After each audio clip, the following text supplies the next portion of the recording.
Hello guys, welcome to my channel. आज की इस वीडियो में हम देखने वाले हैं एक इम्पॉर्टेंट क्वेश्चन जो बहुत बार इंटरव्यू में भी पूछा जाता है। वो क्वेश्चन ये है कि अगर आप इंटर करते हो 3 तो आपके पास 3 इनपुट बॉक्स जनरेट होते हैं। अगर आप इंटर करते हो 10 तो 10 इनपुट बॉक्स जनरेट होते हैं। देन अगर आप बैक कर रहे हो तो वो रिमूव भी हो रहे हैं। सो ये एक इम्पॉर्टेंट क्वेश्चन है जो कि बहुत बार आपसे पूछा जाता है एज ए लॉजिकल। सो इस फंक्शनलिटी को, इस फीचर को आज की इस वीडियो में हम क्रिएट करने वाले हैं और स्टेप बाय स्टेप देखने वाले हैं। सो आप लोग देख सकते हो कि हमारे पास ये एक इनपुट बॉक्स है।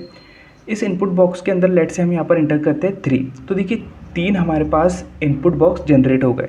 देन हम बैक करेंगे तो रिमूव भी हो गए। अगर मैं यहाँ पर 11 इंटर करता हूँ तो 11 मेरे पास इनपुट बॉक्स जनरेट हो रहे हैं। अगर मैं बैक कर रहा हूँ तो देखिए बैक करने पर मेरे पास सिर्फ 1 बचा, तो मेरे पास एक ही इनपुट बॉक्स आ रहा है। मैं इसे फिर से बैक करूँगा तो ये रिमूव हो चुका है। सो एक इम्पॉर्टेंट फीचर है जो कि आपसे पूछा जा सकता है। सो मैं आप लोगों को रिकमेंड करूँगा कि आप इस वीडियो को पॉज करें और एक बार खुद से ट्राई करने की कोशिश करें। और आप देख सकते हैं देन वीडियो को प्ले करके कि आपने कौन सा अप्रोच यूज़ किया, हम कौन सा अप्रोच को यूज़ कर रहे थे। अगर आप कोई नई अप्रोच को यूज़ कर रहे हैं तो आप इसको कमेंट में भी शेयर करें ताकि सभी लोग इसको देख सके और उनका नॉलेज बढ़े। तो चलिए स्टार्ट करते हैं वीडियो को। अगर गाइज़ आप लोगों को वीडियो अच्छा लगे तो यार प्लीज़ इस वीडियो को एक लाइक ज़रूर करें। और अगर गाइज़ आप लोगों ने अभी तक चैनल को सब्सक्राइब नहीं किया है तो प्लीज़ सब्सक्राइब चैनल और शेयर करें अपने दोस्तों में। तो चलिए स्टार्ट करते हैं और चलते हैं VS कोड पर। सो आप लोग देख सकते हो कि हमारे पास 3 फाइलें हैं और हमने एक फ़ोल्डर बना के रखा है। ठीक है, इफ़ क्लिक 3 देन 3 बॉक्स कम। एक एग्जांपल ले रहे हैं हम, ऐसा नहीं कि 3, आप कोई भी नंबर एंटर करो उतने इनपुट बॉक्स जनरेट होना चाहिए, सिंपल। तो देखिए हमारे पास index.html है, तो यहाँ पर हम एक बॉयलर प्लेट हमने कोड ले लिया है। ठीक है, और हम यहाँ पर क्या करेंगे, लिंक टैग को ले लेंगे ताकि जो CSS फाइल है उसको हम क्या कर पाए, लिंक कर पाए। ठीक है, देन हम एक ड्यू लेंगे। इस ड्यू के अंदर एक h1 लेंगे, इसमें लिखेंगे इफ़ इंटर 3। ये तो हम एग्जाम्पल के लिए 3 ले रहे हैं, ऐसा कोई नहीं है कि आप 3 ही इंटर करो, कोई भी नंबर लिखो। ठीक है, if enter 3 then 3 input box generate. ठीक है, सिंपल, हमने हेडिंग लिख दी, इनपुट टैग ले लिया जिसमें टाइप टेक्स्ट है, प्लेस होल्डर दे देते हैं एंटर नंबर। ओके, और यहाँ पर हम एक ऑन की अप एक इवेंट को अप्लाई करने वाले हैं और इसके अंदर हम फंक्शन देने वाले हैं हैंडल इनपुट। तो जब भी ऑन की अप होगा तो हैंडल इनपुट फंक्शन यहाँ से कॉल होगा। अब देखिए ऑन की अप ये फंक्शन होता क्या है, तो देखिए जब भी आप कोई की को प्रेस करते हो और जब वो की अप होती है, मतलब वो की ऊपर आती है, तो जब वो की ऊपर आएंगी तो ये ऑन की अप इवेंट फायर होगा। जैसे इवेंट फायर होगा तो ये हैंडल इनपुट हमारा जो फंक्शन है ये कॉल होगा। ठीक है, देन एक और हम ड्यू लेंगे, इसकी क्लास दे देंगे, हम इसका क्लास दे देंगे इनपुट्स।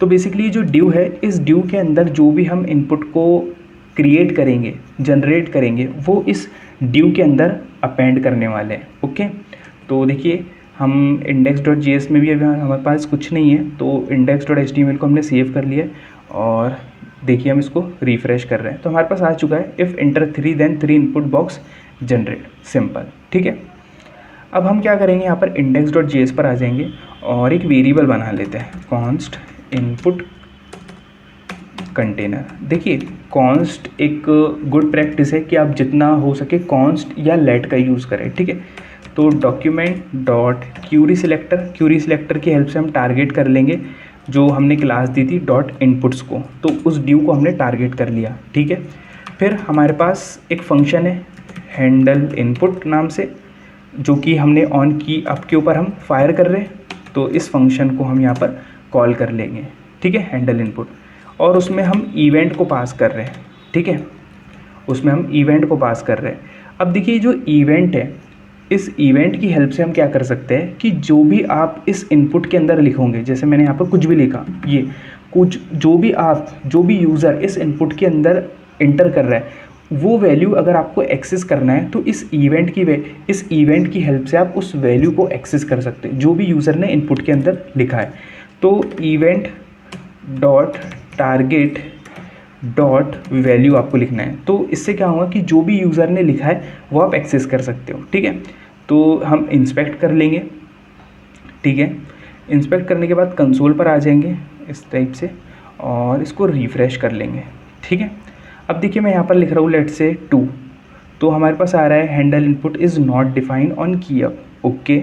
तो देख लेते हैं, ओके बिल्कुल सही एरर दे रहा है। क्यों एरर दे रहा है? क्योंकि हमने जावास्क्रिप्ट फाइल को HTML फाइल के साथ लिंक ही नहीं किया, ओके। बिल्कुल सही है। तो src और index.js फाइल को हम लिख देंगे, सेव कर लेंगे। देखिए रिफ़्रेश हो रहा है, ठीक है। अब हम यहाँ पर लिखते हैं 2, तो देखिए हमें 2 मिल रहा है। अगर मैं लिख रहा हूँ 5 तो मुझे 5 मिल रहा है। बिल्कुल परफेक्ट, जो भी यूज़र इंटर कर रहा है इस इनपुट बॉक्स के अंदर उसकी वैल्यू हमें एक्सेस हो रही है, ठीक है, ओके। देन अब हमें क्या करना है, जो नेक्स्ट स्टेप है वो हम क्या करेंगे कि एक वेरिएबल बना लेंगे वैल्यू, ठीक है। और ये जो event.target.value है हमारे पास, इसको हम कॉपी कर लेंगे और इसको वैल्यू एक वेरिएबल है उसके अंदर स्टोर करवा लेंगे। मतलब जो भी यूज़र ने इंटर किया है उसको हमने क्या किया, एक वैल्यू के एक वेरिएबल है उसके अंदर हमने स्टोर करा लिया है, ओके। देन हमारे पास ये जो इनपुट कंटेनर है, ठीक है, उसके इनर HTML में हम क्या कर देंगे, असाइन एम्प्टी कर देंगे।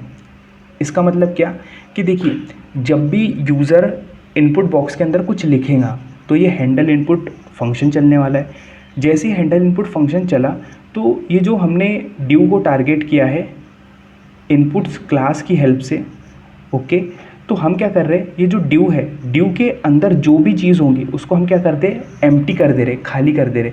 तो इससे क्या होगा कि जब भी यूज़र कुछ नया नंबर लिखेगा, लेट से यूज़र ने लिखा 2, ओके, फिर यूज़र ने 2 के बाद लिखा 4, इस तरीके से, तो वो क्या होगा कि जो इनपुट है वो एम्प्टी हो जाएगा। अगर मान लीजिए यूज़र ने बैक करा तो बैक करने के ऊपर भी क्या होगा कि हमारा हैंडल इनपुट फंक्शन चलेगा। तो जैसे ही हमारे पास वो हैंडल इनपुट फंक्शन चला तो वो हम क्या कर दे रहे, उसको एम्प्टी कर दे रहे, खाली कर दे रहे, तो एम्प्टी हो जाएगा।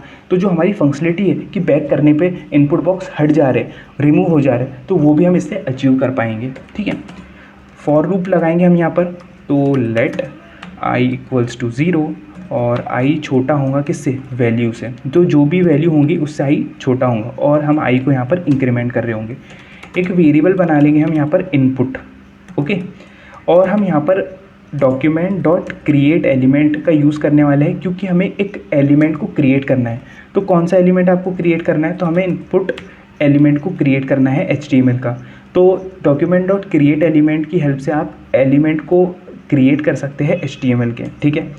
अब हमें क्या करना है, ये जो इनपुट कंटेनर है इस इनपुट कंटेनर के अंदर अपेंड करना है चाइल्ड को।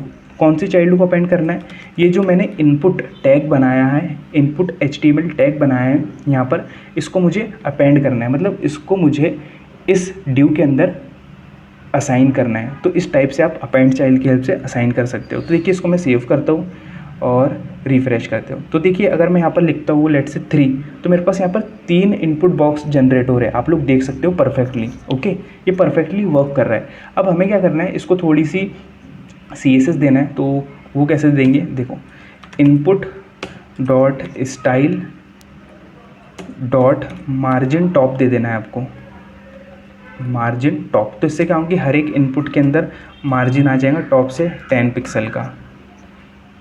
रिफ़्रेश हो गया। अगर मैं यहाँ पर लिखता हूँ 3, तो देखिए मेरे पास 3 इनपुट बॉक्स जनरेट हो गए। अब मैं बैक कर रहा हूँ तो देखिए रिमूव भी हो रहे हैं। अब ये रिमूव कैसे हो रहे हैं, रिमूव ऐसे हो रहे हैं कि जब भी मैं की को अप कर रहा हूँ तो मेरे पास ये हैंडल इनपुट फंक्शन चल रहा है।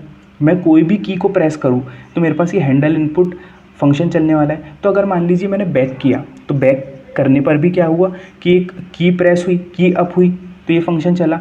अब ये क्या करेगा कि इनपुट कंटेनर के अंदर जो इनर HTML है उसमें हमने क्या कर दिया, एम्प्टी कर दिया। तो मैंने क्या किया, इसको एम्प्टी कर दिया तो वो खाली हो गया, ओके, इस टाइप से। तो ये हमारा फंक्शन इस टाइप से चल रहा है। और होगा क्या इसमें कि जब भी आप कोई वैल्यू फॉर एग्जांपल दोगे, लेट से आपने 3 दिया, तो सबसे पहले क्या होगा कि हमारे पास वैल्यू आ जाएंगी इसके अंदर। जो भी यूज़र ने 3 एंटर किया तो 3 आ गया, ठीक है। मैं आपको डीबग करके बताता हूँ, 3 आ गया। फिर इनपुट कंटेनर के अंदर अगर कुछ होगा, ओके, तो वो क्या कर देगा, इस ड्यू के अंदर अगर कुछ है तो उसको खाली कर देगा, ओके। तो ये क्या कर देगा, एम्प्टी कर देगा अगर कुछ होगा तो, ओके, इस टाइप से। फिर हमारे पास फॉर लूप चलेगा। फॉर लूप में हमारे पास क्या होगा, आई 0 है और आई की वैल्यू सबसे पहले 0 है और 0 छोटा है 3 से, हाँ छोटा है, ठीक है, और इंक्रीमेंट होगा और फिर वो क्या करेगा, document dot create element input tag को क्रिएट कर लेगा और इस इनपुट कंटेनर के अंदर असाइन कर देगा, ठीक है। फिर से मेरा लूप चलेगा, फिर आई की वैल्यू इंक्रीमेंट हुई तो 1 हुआ, 1 छोटा है 3 से, ठीक है। फिर से मेरा एक इनपुट टैग क्रिएट होगा और इनपुट कंटेनर के अंदर वो असाइन हो जाएगा, अपेंड कर देंगे हम। फिर से हमारे पास वैल्यू इंक्रीमेंट हुई, कितनी हुई वैल्यू, 2, ओके, आई की वैल्यू हुई 2 लेस देन है वैल्यू से, यस। तो फिर से हमारे पास एक इनपुट टैग क्रिएट हुआ और इनपुट कंटेनर के अंदर हम असाइन कर देंगे उस इनपुट टैग को, ठीक है। इस टाइप से मेरे पास अब कितने आ गए, 3 इनपुट टैग आ गए। अब फिर से आई की वैल्यू इंक्रीमेंट हुई, 2 से 3 हुई। अब क्या 3 छोटा है 3 से, नहीं, कंडीशन फॉल्स हो जाएंगी और ये रुक जाएगा, ठीक है। कुछ इस तरीके से काम करने वाला है। अगर मान लीजिए यूज़र ने बैक किया तो बैक करने पे मेरे पास फिर से हैंडल इनपुट फंक्शन चलेगा। अब बैक किया तो उसकी वैल्यू तो एम्प्टी रहेगी, ओके। अब मान लीजिए यूज़र ने बैक किया, बैक करने पे तो event dot target dot value के अंदर तो कुछ भी नहीं आएगा क्योंकि इनपुट तो एम्प्टी है, कुछ भी नहीं है इसके अंदर, तो वैल्यू के अंदर कुछ भी नहीं रहेगा, ठीक है। और हम क्या कर रहे हैं, input dot container dot HTML है उसके अंदर असाइन कर दे रहे एम्प्टी, मतलब उसको क्या कर दे रहे, खाली कर दे रहे, ठीक है, इस तरीके से। और अगर कोई यूज़र अपडेट भी करता है ना तो वो यहाँ से अपडेट होगा। मतलब अगर यूज़र ने मान लीजिए 11 लिखा और 11 को उसने बैक किया तो 11 से क्या होगा कि 11 लिखने पे तो 11 इनपुट बॉक्स जनरेट हो जाएंगे, ठीक है।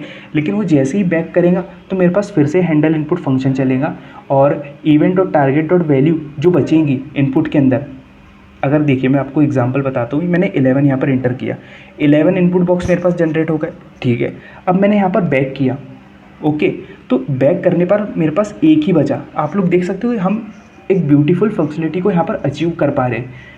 अगर मैंने यहाँ पर बैक किया और मेरे पास 1 ही बचा है तो मेरे पास एक ही इनपुट आ रहा है, ओके, बहुत अच्छी फंक्शनलिटी है। तो ये कैसे हम अचीव कर रहे हैं, तो जैसे ही मैंने बैक किया तो इसकी जो वैल्यू आ गई मेरे पास कितनी बची, 1 आ गई।